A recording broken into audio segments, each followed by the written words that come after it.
जय माता दी। आप सभी को कैसे हैं आप सभी। आशा है आप सभी बहुत अच्छे होंगे, स्वस्थ होंगे। एक बार फिर से आप सभी का स्वागत है एक और नए वीडियो में। बहुत तेज़ बारिश हो रही है, इतनी सर्दी ऊपर से बारिश, और मैं मंदिर में बैठ के वीडियो बना रही हूँ। रात के 10 बज रहे हैं और अंदर से मंदिर को लॉक कर लिया मैंने, फिर तसल्ली से बैठ के वीडियो बना रही हूँ। और बारिश इतनी तेज़ हो रही है आज सुबह से, इतनी तेज़ बिजली, सुबह के टाइम पे इतनी तेज़ आंधी तूफान आ गया था, फिर अब कंटिन्यू बारिश होए जा रही। शुक्र मनाओ के लाइट है अभी। चलो, आज का वीडियो बहुत खास है। आज के वीडियो में हम बात करेंगे कि अगर आपके शरीर में किसी भी प्रकार की प्रेत बाधा हो गई है, लाइट का बोला और लाइट गई, बोलना ही नहीं चाहिए था। आपके शरीर में किसी भी प्रकार की प्रेत बाधा हो गई है, आपके शरीर में जिन्न जिन्नात लग गए हैं, आपका कारोबार बंद हो गया है, आपके शरीर में किसी व्यक्ति पर कोई तंत्र क्रिया हो गई है, आपके घर पर तंत्र क्रिया हो गई है, आपके बच्चों पर कोई तंत्र क्रिया हो गई है, उनका पढ़ाई में मन नहीं लग रहा है, घर के बच्चे बिगड़ गए, यानी आपको लगता है कि कुल मिला के कुछ ना कुछ गड़बड़ है, ये चीज़ नॉर्मल नहीं है, कहीं से कुछ ना कुछ हुआ है। आप इस चीज़ का सॉल्यूशन ढूंढ रहे हैं और सिम्टम भी बताऊंगी कि सिम्टम क्या क्या होते हैं, सॉल्यूशन क्या है ये भी बताऊंगी, क्योंकि मैं हर बार वीडियो में क्या बोल देती हूँ कि अगले वीडियो में सॉल्यूशन दूंगी। आज ही के वीडियो में सॉल्यूशन दूंगी और सिम्टम भी बताऊंगी। अब मुझे ये पता नहीं चल रहा है, इतना चिल्ला चिल्ला के मैं बोल रही हूँ, आपको मेरी आवाज़ आ रही है या नहीं, क्योंकि बाहर बहुत तेज़ बारिश हो रही है, बादल गरज रहे हैं। ठीक है, मैं बना दे रही हूँ, वीडियो नहीं आएगी तो बाद में कुछ एडिट करेंगे या फिर वापस से रिकॉर्ड करेंगे। तो तंत्र क्रिया का सबसे पहला असर, अगर किसी एक विशेष पर्सन पर तंत्र क्रिया की गई है तो सबसे पहले क्या होता है, अगर आपके ऊपर तंत्र क्रिया की गई है, आपके शरीर में कोई ना कोई निशान जरूर होगा, चाहे वो एक फुंसी के जैसा हो, दाल के दाने, गेहूं के दाने जितना एक निशान हो सकता है। आपके शरीर पर नीले निशान पड़ रहे हैं, सही हो जा रहे हैं। आपके शरीर पर ऐसे खरोंच के निशान पड़ जा रहे हैं बार बार, आपके पैरों पे, आपके पीठ पे, पेट पे। हाँ, आवाज़ आई आपको कितनी तेज़, कहीं बिजली गिरी है तो किसी ने बहुत तेज़ तेज़ खरोंच मार दी है। इस तरीके के निशान आपकी बॉडी पर बन जा रहे हैं। आप जब रात में आप महिला हैं और सो के उठती है तो आपको लगता है कि आपके संग कुछ ना कुछ गलत हुआ है। ये जिन्नात, मसान, गंदी चीज़ें की क्रिया होती है। आपके घर में अगर तंत्र क्रिया की गई है, आप जिस टाइम पूजा करेंगे, धूप दीप करेंगे, आपके घर में लड़ाई झगड़े स्टार्ट हो जाएंगे। जैसे तैसे करके माहौल बना के आप पूजा पाठ कर भी रहे हैं तो उसी टाइम एक तरफ आपके मंदिर की धूप बत्ती जल रही है, खुशबू आ रही है उसमें से, और दूसरी तरफ आपकी नाक जाएगी, कहीं से कुछ बदबू आ रही है, कहीं से कुछ गंदी स्मेल आ रही है। इस तरीके से आप महसूस कर पाएंगे कि आपके घर में कुछ ना कुछ नेगेटिविटी है। आपके घर के बच्चे जो आपका एक बार में कहना मानते थे, पढ़ाई जो अच्छे से पढ़ते थे, वो गाली गलौज करने लगे हैं, गलत संगत में पड़ गए और आपको विश्वास नहीं हो रहा है कि आपका बच्चा ऐसा कर रहा है। आपको 100% डाउट है कि हाँ कुछ ना कुछ गड़बड़ है, किसी ने कुछ किया है। काम धंधा बहुत अच्छा चल रहा था और वो अचानक से एकदम ठप हो गया, काम धंधा सब बंद हो गया, कर्जे में डूब गए हैं। और घर का कोई पर्सन है जो बीमार रह रहा है, रिपोर्टें सारी नॉर्मल आ रही हैं, लेकिन शरीर की दिक्कतें खत्म नहीं हो पा रही हैं। मानसिक रूप से वो व्यक्ति बीमार हो गया है, उसका मरने का मन कर रहा है, उसका सुसाइड करने का मन कर रहा है, वो अपने आप को नुकसान पहुंचा रहा है। उसे लग रहा है मैं क्यों जी रहा हूँ, मेरा जीवन ऐसा होपलेस उसको लगेगा मेरा कोई नहीं है। माता रानी क्या करना चाह रही हो। बाप रे, आपको आवाज़ आ रही है वीडियो में कितनी तेज़ बादल गरज रहे हैं, बहुत तेज़ बारिश हो रही है। तो इस तरीके से आपके घर का माहौल जो है बिगड़ना स्टार्ट हो जाएगा। दूसरी चीज़, आप कैसे समझ सकते हैं कि आपके साथ तंत्र, आपके खाने में बाल निकलने स्टार्ट हो जाएंगे। ये प्रेत बाधा भी कहलाती है, जब घर में कोई प्रेत बैठ जाता है। किसी एक शरीर के में प्रेत बाधा की दिक्कत है, घर के बाकी लोग पूजा पाठ कर रहे हैं जबरदस्ती, तो उन व्यक्तियों पर भी इस चीज़ का असर होगा। आपके घर का माहौल भंग हो जाएगा। आपका पूजा पाठ, जब आप पूजा करने बैठेंगे, सामने वाला आपको गंदी गंदी गालियां देगा और आपको लगेगा कि मैं पूजा करके अपने भगवान का अपमान क्यों कराऊंगा। आपका भी मन एक तरीके से पूजा पाठ सोचता जाए, बाप रे मुझे ऐसा क्यों लग रहा है जो मुझे कुछ देख रहा है उधर से। चलो कोई नहीं।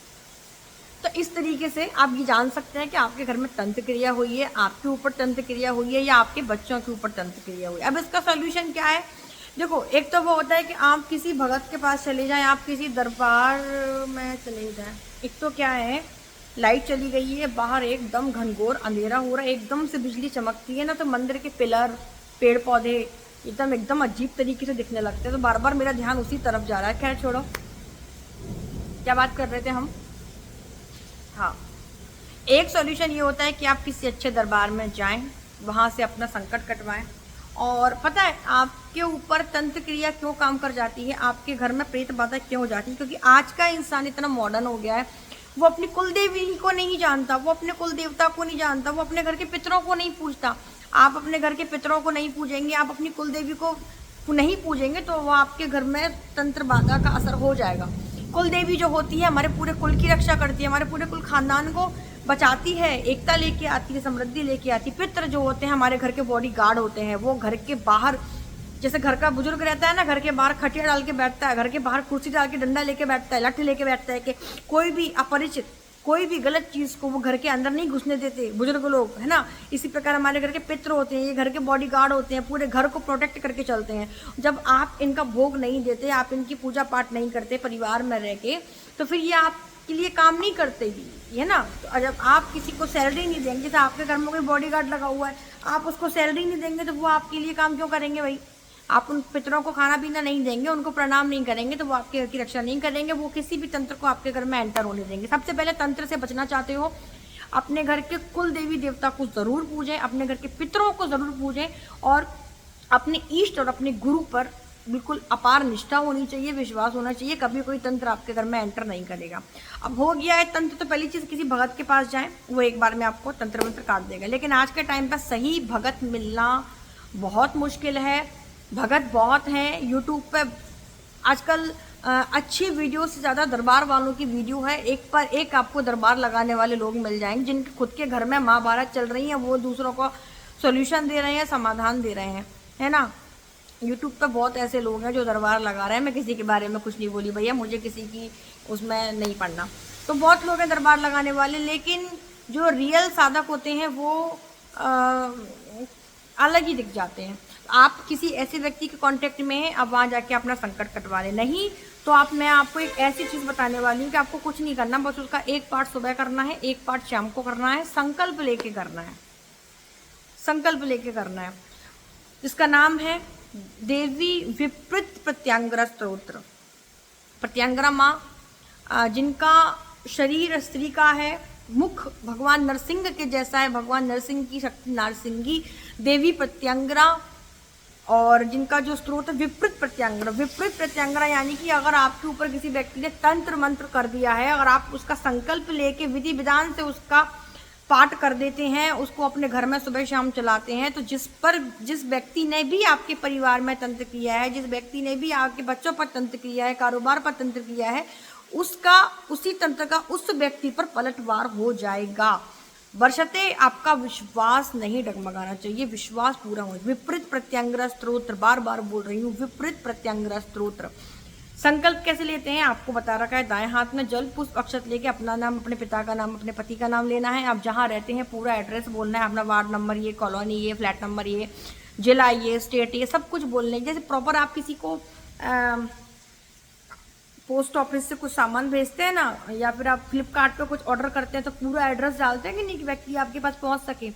ठीक इसी प्रकार से आपको पूरा एड्रेस अपना बोलना है, और सब कुछ बोल के संकल्प लेके, संकल्प में जो आपने पुष्प अक्षत लिया था वो आपको नीचे छोड़ देना है, और बोलना है कि हे माँ भगवती, और अपने गुरु का ध्यान करना है, जो आपकी ईष्ट हैं उनका भी ध्यान करना है। देवी प्रत्यांगरा का स्मरण करके उनके चित्र को अपने मन में लाकर, अगर आपकी उन तस्वीर उनके पास नहीं है तो आप काली माँ के रूप में ही आपको प्रत्यांगरा देवी को देखना। यत्र यत्र प्रत्यांगरा तत्र तत्र माँ काली साथ साथ चलती हैं, है ना, उन्हीं की शक्ति है। उन्हीं काली माँ का भी जो उग्र रूप है वो देवी प्रत्यांगरा का है।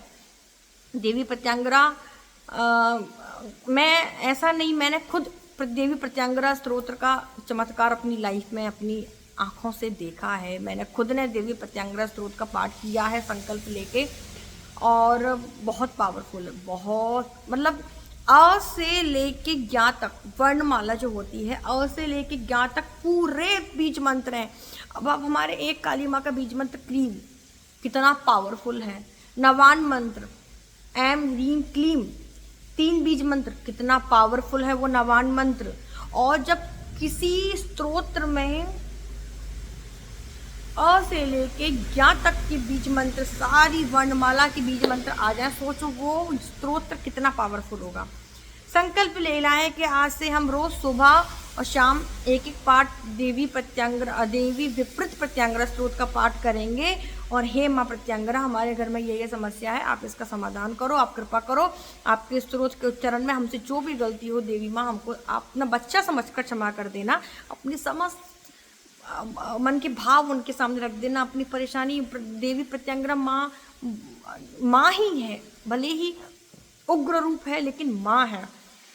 मैं विश्वास के साथ कह सकती हूँ, जिस व्यक्ति ने 21 दिन तक लगातार इसका पाठ कर लिया, आप मुझे खुद पर्सनल मैसेज करोगे व्हाट्सएप पर आके, या आप मुझे कमेंट में बताओगे कि दीदी आपने बताया तो सच में हमको कम से कम 11-15 दिन बाद ही आपको इसका असर दिखना स्टार्ट हो जाएगा। स्टार्टिंग के दिनों में आपके घर में खटपट भी हो सकती है।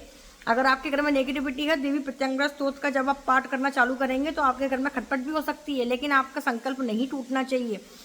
और साथ में जब आप इसका पाठ करेंगे, आपको अपने साथ में 1 कटोरी गंगा जल पानी मिला के रखना है। और जब पाठ पढ़े तो उसको देखते चलें, पानी को भी जब पाठ पूरा हो तो उसमें 3 फूंक मारें, पूरे घर में करें। जो विपरीत पीड़ित व्यक्ति है उसको पिलाएं, घर में सब व्यक्तियों को पीने के लिए दें। वो पानी का पूरे घर में छिड़काव करें, धुनी जरूर दें। 21 दिन तक संकल्प के साथ में ब्रह्मचर्य का पालन। और सबसे पहले जब पाठ शुरू करो तो सर्वप्रथम अपने भगवान गणपति जी का ध्यान करना है, अपने गुरु जी का ध्यान करना है, अपने इष्ट का ध्यान करना है और विपरीत प्रत्यांगरा स्तोत्र का पाठ आपको करना है। 21 दिन का संकल्प लेना है। अगर आपको फायदा हो तो मुझे कमेंट करके जरूर बताना कि दीदी आपने बताया और हमको फायदा हुआ, है ना। और देवी विपरीत प्रत्यांगरा स्तोत्र आपको यूट्यूब पर भी मिल जाएगा, आप PDF निकाल सकते हैं, आप मार्केट से जाके उसकी पुस्तक भी खरीद सकते हैं। लगभग आधा घंटा 30 मिनट 35 मिनट आपको लग जाएंगे अगर आप एक एक अक्षर का। और हाँ, जब आप पाठ आपका पूरा हो तो आपको क्षमा जरूर मांगनी है, जरूर क्षमा मांगनी है, क्योंकि बहुत सारे बीज मंत्र हैं, बहुत सारे कठिन शब्द हैं, तो थोड़ी आपसे गलती हो सकती है उच्चारण में। तो बोलो माँ, जब भी आपका पाठ पूरा हो, माँ जो भी हमसे गलती हुई है स्रोत को पढ़ने में, बच्चा समझकर क्षमा कर देना, माफ़ी ज़रूर मांगनी है। सुबह भी पढ़ना है, शाम को भी पढ़ना है, प्याज लहसुन नहीं खाना है। 21 दिन का संकल्प लेकर देखो। और जब आपका पाठ पूरा हो जाए ना, जब आप अपनी साधना से उठ जाओ तो एक बार उसको घर में चला भी देना। आप अपने घर का काम करते हो, विपरीत प्रत्यांगरा स्तोत्र उसको चलने दो साउंड में, किसी भी चीज़ में। शाम के टाइम भी जब आप पाठ करोगे तो उसको आधा घंटे चला के छोड़ दो। चलाना भी है और पाठ भी करना है अपने मुंह से, प्लस ब्रह्मचर्य जरूर रहना है अगर आप साधना में बैठ रहे हो तो। और मुझे बताइएगा किस किस को इस विपरीत प्रत्यांगरा स्तोत्र से लाभ हुआ है। सभी को जय माता दी, जय मां काली, सभी को बहुत सारा प्यार।